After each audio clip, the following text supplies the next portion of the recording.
A legal spokesperson for President Donald Trump. Alina, it's great to have you on. Our own Peter Doocy spoke with Biden late today about the verdict. Watch this. Are you worried that this could happen to you someday? Somebody comes up with some charges and tries to bring you into court after your term? Not at all. I didn't do anything wrong. The system still works. And when Trump says you're just trying to bruise him, what do you say? Politically. He thinks you're pulling the strings behind the scenes, doing all this to help yourself. I didn't know it's that powerful. Child, Alina, you heard that. Your reaction tonight. Wait, before we go into that, did you see the look? I know it's that powerful. We know you are clueless as to what's going on behind the scenes. You're not orchestrating it. You might be running your mouth, but you ain't the man making the moves. No, you talking to the people that's running the stuff to make that happen. Exactly. Of course, you're not physically doing it, but you talk to whoever you want. Yes. You could talk to somebody low key right now, and they could pull up to your house and tell you, come outside.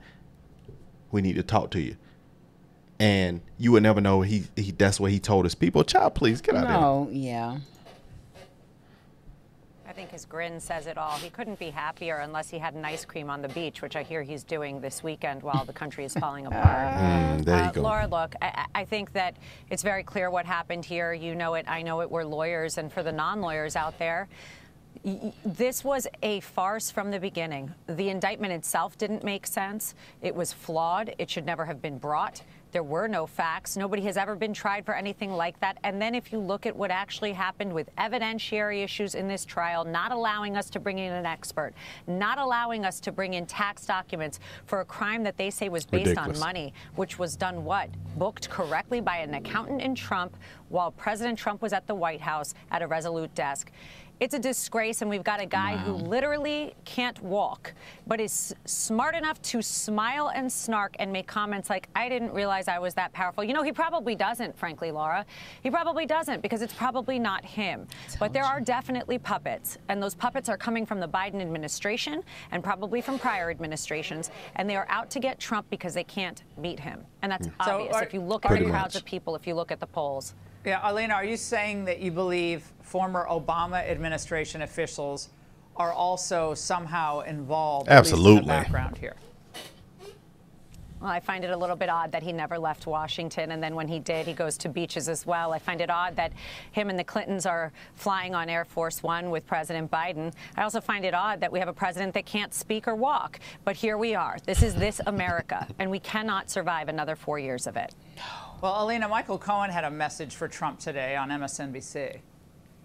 The truth is, you're in trouble. A home confinement scenario would be just fine, the way I see it. And I believe that Judge Merchan, I find him very Solomonian. He's really very even-keeled. He will make the right decision. Oh, please. Your response to that tonight, Alina?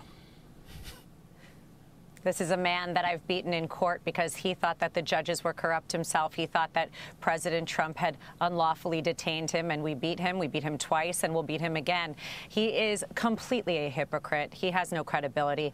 Now that this trial's over, I can say, what a joke. You know, what a joke. You are literally making money off of President Trump. It's enough. And frankly, if this is what the DAs and AGs of America are relying on, people and individuals like this, again, we're in trouble, and it's pathetic. And frankly, I'll be honest with you, Laura, I don't think they could do it without the Biden administration because their cases are so weak. So they need that coordination. They need the Soros backing to get it done.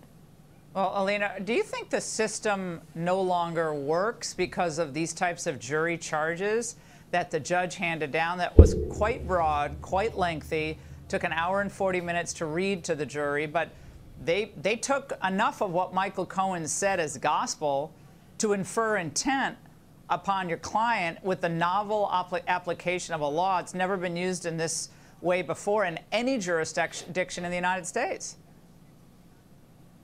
Yes, I do. I think we're broken right now. I think our judicial system is not supposed to be intervened by political ambitions.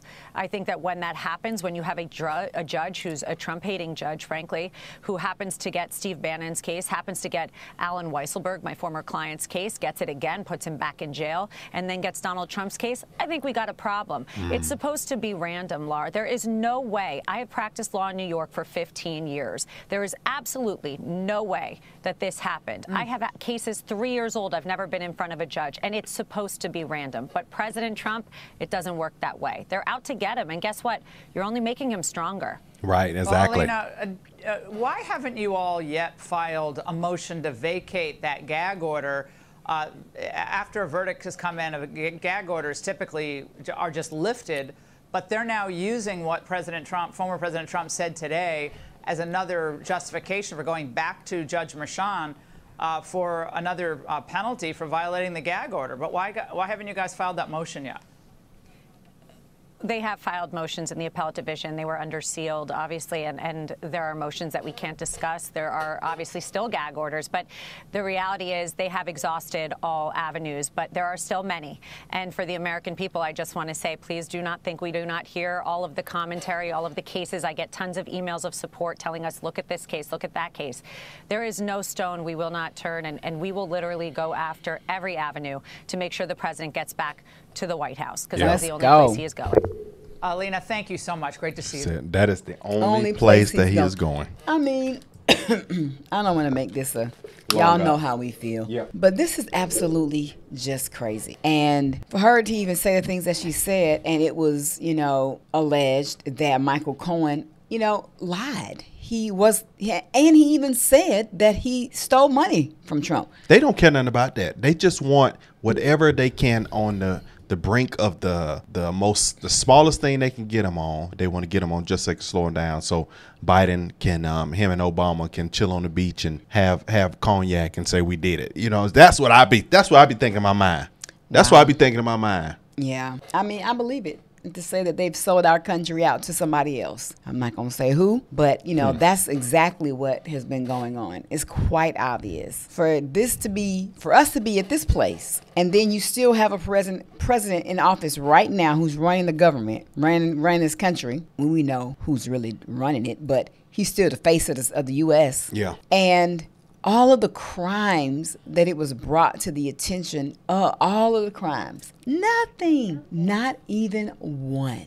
How is this possible? And if the roles were reversed and this was Biden in Trump's shoe, they wouldn't be doing it. This wouldn't be talked about. His son, this wouldn't be talked about. His family. I mean, but you know, what's done in the dark is going to come to light.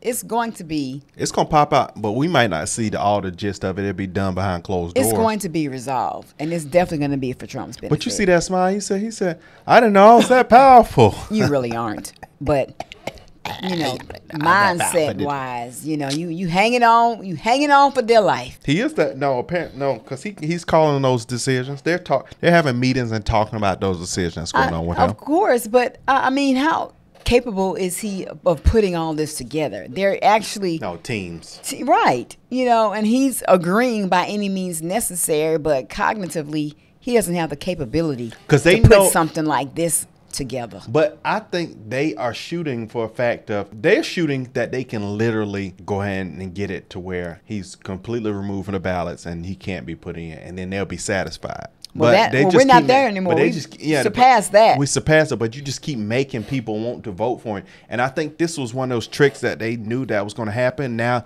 the one they ultimately fear is the how people are going to come together, because it's already in motion. Yep. It's already in play. So they're scared to see what's going to happen because they can't control that one. Yep. Well, I'm just looking forward to the unity. Finally, if this is what had to happen, get our MAGA hat. If this is what had to happen for the U.S. to come together and finally throw out the race issue, and we're not gonna go down that long rabbit hole, but for us to be able to work together and see how we have more in common than not. You know, it's like, then I guess that's what it is. It's sad that it had to turn out to be this, but you know, it's time for Americans to pull together. Absolutely. So we can have a better country moving forward, especially 2024. Be more. Talk less. We'll see you on the next one.